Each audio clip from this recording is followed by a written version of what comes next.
terminada a correção feita, vamos dar a sequência ao nosso próximo assunto do nosso capítulo 2, que é terremotos e vulcanismo.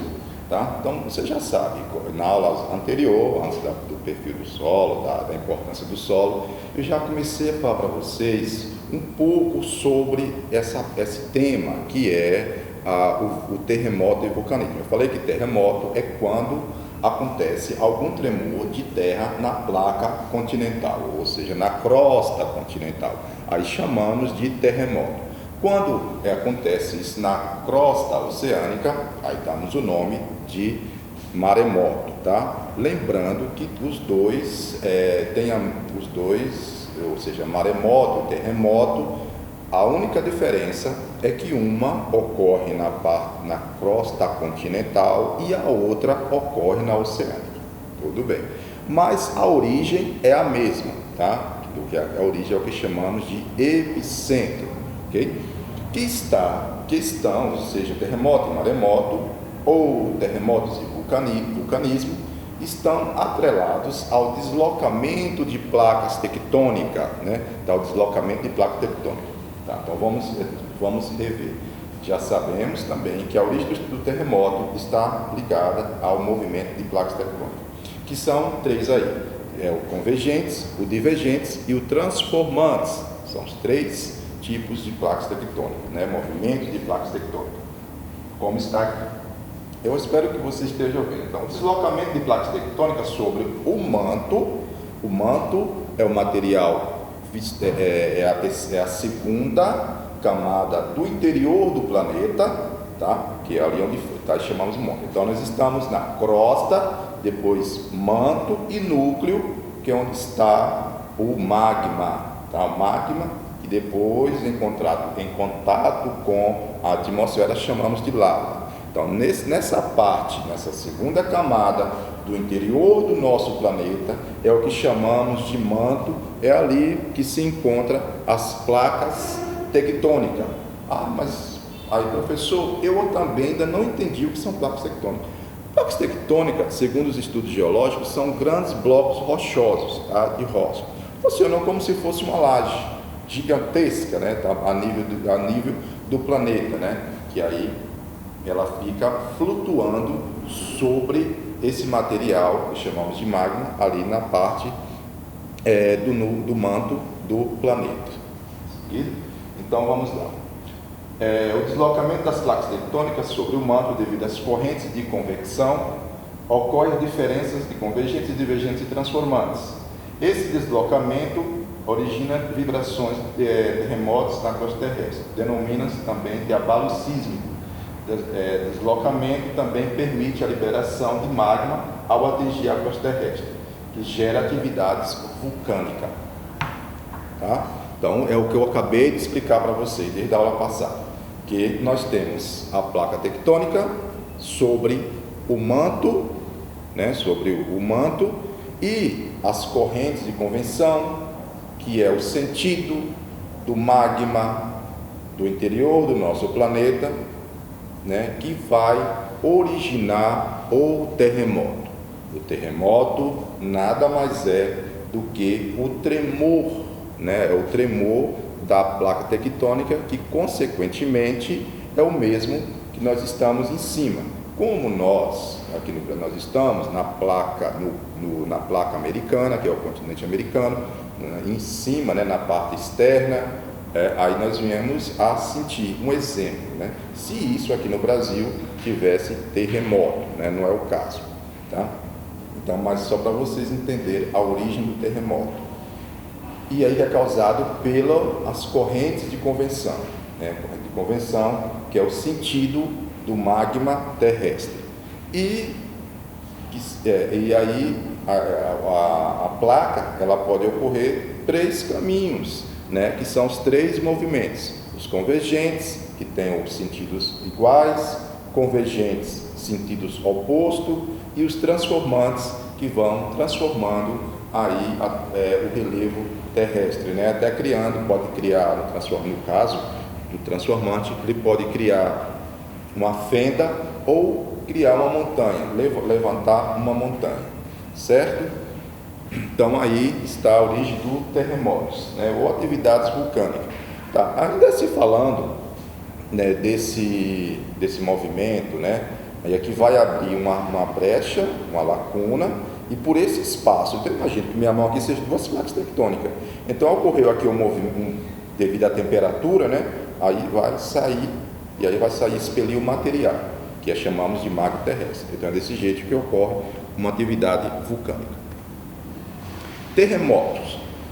Terremoto são sinais de que está acontecendo alguma perturbação epicêntrica. Que é isso, professor? Então, terremoto é o sinal que está acontecendo um deslocamento na placa tectônica, tá? Agora não dá para prever com exatidão qual é o movimento que está acontecendo, ok? Então está acontecendo ali o terremoto.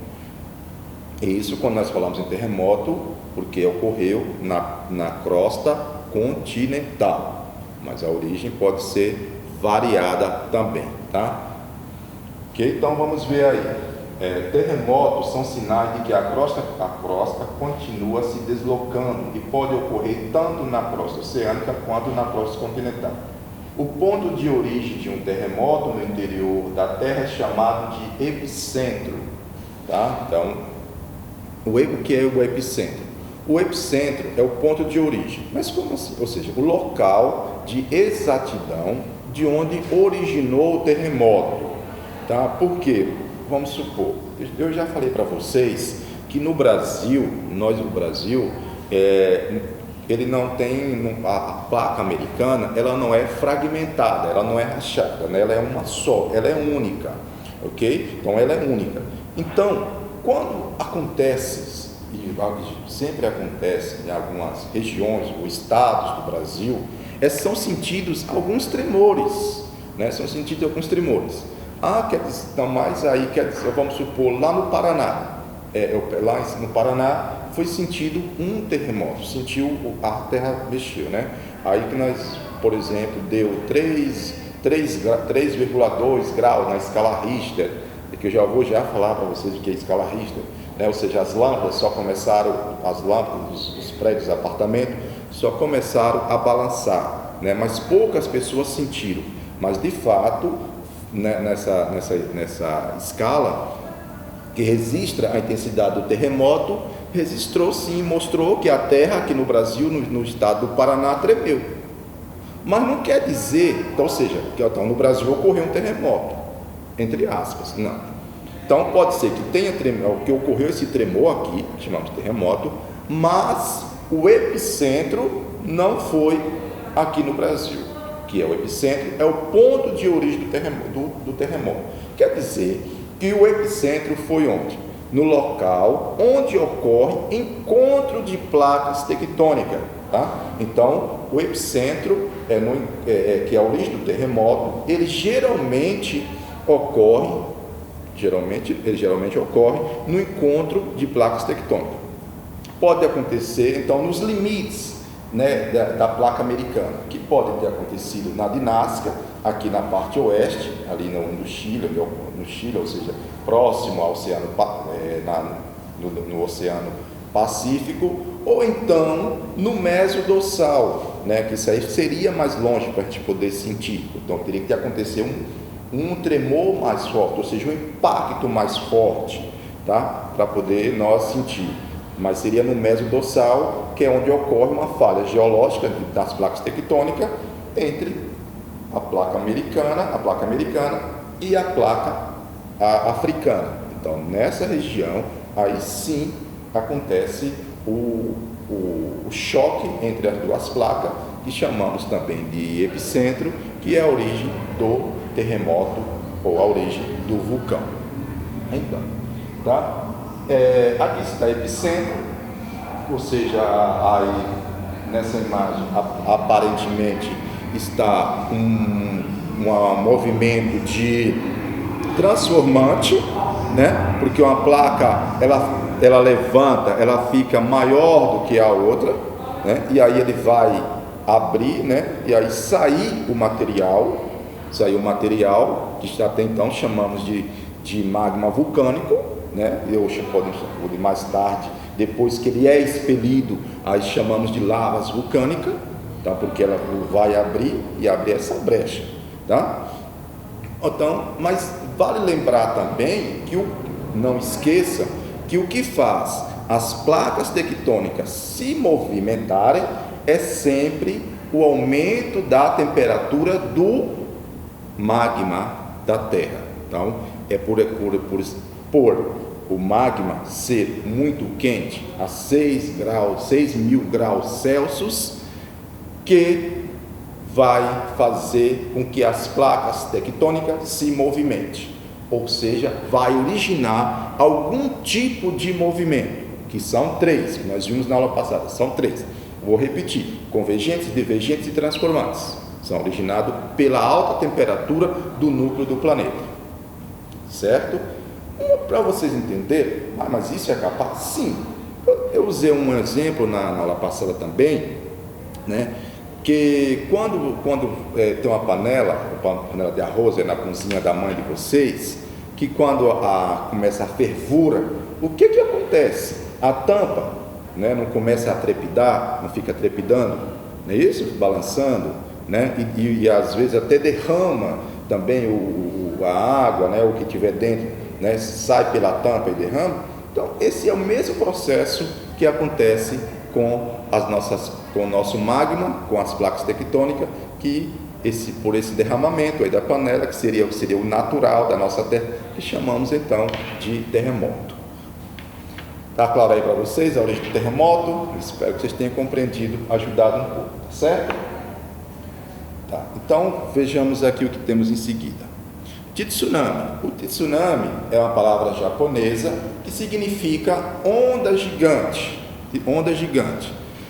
Ele também, esse fenômeno também é causado pelo terremoto ou pelo maremoto. Mas como estamos falando em onda, então seria um maremoto, tá? Porque aconteceu no mar, na origem, ou seja, nas terras imersas, que é onde está o mar, né? Que aí, ou seja, os maremotos ou terremotos, eles acontecem com maior número, justamente na parte dos oceanos, né? Então, vou usar novamente aqui, da panela. Imagine uma panela de pressão. Panela de pressão, quando ela atinge uma temperatura maior, aí o que acontece? O ar, né, o gás, tende a sair. Aí ele procura sair onde? Aí tem na panela de pressão o pino, que é uma válvula de escape para poder aliviar um pouco a pressão, que é a temperatura do ar ali, né? Então, para aliviar. Aí, então, vamos supor, agora falando da placa, essa é a temperatura. Então, imagine que eu estou falando aqui de uma área oceânica. Tá? Então, nós estamos no meio, no oceano. Minhas mãos aqui seriam duas placas tectônicas, né? E em cima tem a água do mar. Então, elas vamos supor, são divergentes, abriu, né? Se movimentou, esse gás, ele vai levantar, né? Saindo do interior do planeta, ou seja, saiu da Terra, encontrou a água, aí criou aquela pressão, aquele ar, como fosse um sopro gigante, né? Estou dentro da água, vou assoprar, né? Aí soprou, levantou essa onda gigante, que eu falei para vocês, chamamos de tsunami, e aí nós sabemos a qual caminho essa onda gigante ela vai seguir, tá? Mas aí ela com certeza ela vai se movimentar em direção à parte do continente, né? E aí pode causar grandes desastres, tanto naturais, ambientais, como mortes mesmo de ser humano, dependendo se for numa região de praia, que tiver muitos banhistas lá, infelizmente pode morrer. Professor, então pode decepar muitas vidas, como aconteceu, um dos mais famosos da história da humanidade, mais recente, né, da nossa era, foi um que aconteceu na Ásia em 2004, né, chegando a matar aí mais de 200 mil pessoas, esse tsunami, né, essa onda gigante. E segundo alguns estudos geológicos, diz que ela chegou aqui no Brasil, mas quando ela chegou aqui no Brasil, já chegou pequena, né? Pequena, ou seja, um pouco mais de 25 centímetros, que saiu lá da Ásia, né? Até ir pelo Oceano Índico, o Oceano Pacífico, e até chegar aqui no Oceano Atlântico com menor intensidade, né? Chegou quase impossível de perceber essa onda gigante, mas aconteceu e muitas vidas foram perdidas por causa disso. O que eu quero falar para vocês também em relação aos terremotos ou maremotos ou abalo sísmico, né? Para mim não estar aqui repetindo terremotos e maremotos, eu posso falar simplesmente só abalo sísmico, que é a mesma coisa. Para não estar repetindo, gente, ou seja, não tem como, até hoje nós falamos na tecnologia, falamos em modernidade, evolução tecnológica, estamos na terceira revolução industrial, mas não tem ainda como prever se vai ou não acontecer um terremoto, tá? Não tem ainda essa previsão. O que tem ainda são simplesmente as escalas para medir a intensidade, tá? Mas quando vê, já se foi, já aconteceu um terremoto. Aí o que temos aí é a escala Richter, né? O que é a escala Richter? A escala Richter é um aparelho que é usado, esse aparelho também é com o nome de escala, que é usado para medir a intensidade do terremoto. A escala Richter, ela foi inventada, ou seja, foi criada em 1935 pelo Charles Franz Richter, tá? É o nome do cara. Então ela tem esse nome aqui, a escala Richter, que é em homenagem ao criador, ao cientista, ao Charles Richter, ou Franz Richter, que é o sobrenome dele. Criou em 1935. Essa escala, ela vai de 1 até 10 graus, tá? Até 10 graus, as mais antigas, até 9, mas agora tem uma criança mais moderna que pode chegar até 10 graus. Mas desde a sua criação, desde que foi criada a escala Richter, lá em 1935, nunca houve o registro no máximo, ou seja, nunca aconteceu uma intensidade maior. E aí, como que ela vai registrar? Ela registra porque quando uma placa, novamente, quando uma placa tectônica ela toca na outra, aí aquele impacto, aí vai gerar primeiro as ondas sísmicas, que são 3 tipos de onda sísmica: a P, a S e a L, tá? A primeira, são a onda sísmica, que são ondas longitudinais, que faz com que a escala Richter registre, né? E aí, como se fosse um ponto de relógio, com velocímetro de carro, e aí vai chegar lá no máximo, né? Vai chegar lá no máximo onde deu o impacto, né? Onde deu o impacto. Imaginem se você tem 2 mesas juntas, você vai empurrando até bater uma na outra, né? Vai chocar uma na outra. Aí vai acontecer o quê? Esse impacto, né? Que chamamos de ondas sísmicas, com o que faz com que a escala registre a intensidade do terremoto, ok? E aí vocês podem acompanhar nesses numerozinhos da escala Richter aqui, que temos aqui 1, 2 até o 9, mas ela pode chegar até 10. Aí é para ver a intensidade. Até 3. Geralmente não é sentido, mas pode ser registrado, tá? Até 3. Então quer dizer, muitos cientistas aqui dizem o seguinte, que todo dia, todo momento, a toda hora acontece terremoto ou maremoto, ou então acontece um abalo sísmico. Seja no mar, seja no continente. Porém, não é registrado. Os que são registrados são aqueles que possuem a intensidade maior, que pode chegar até 3. A 3,5 já mas não causa nenhum desastre, isso é sentido. Tá? Nem agora há pouco que eu coloquei o exemplo aqui do estado do Paraná, no Brasil, que de vez em quando são registrados alguns abalos sísmicos, né? Quando eu falei do epicentro, né? Que registra aqui, mas a origem foi em outro local, ou seja, a quilômetros de distância. De 3,5 a 5,4, muitas vezes não é sentido, mas pode causar pequenos danos. O que seria isso? Quando chega até 5,4 na escala Richter, que é a cidade do terremoto, ou seja, o terremoto chegou a 5,4, né, de intensidade, aí pode causar pequenos danos. O que esses pequenos danos são esses? São, por exemplo, paredes pode rachar, tá? As paredes racham, né?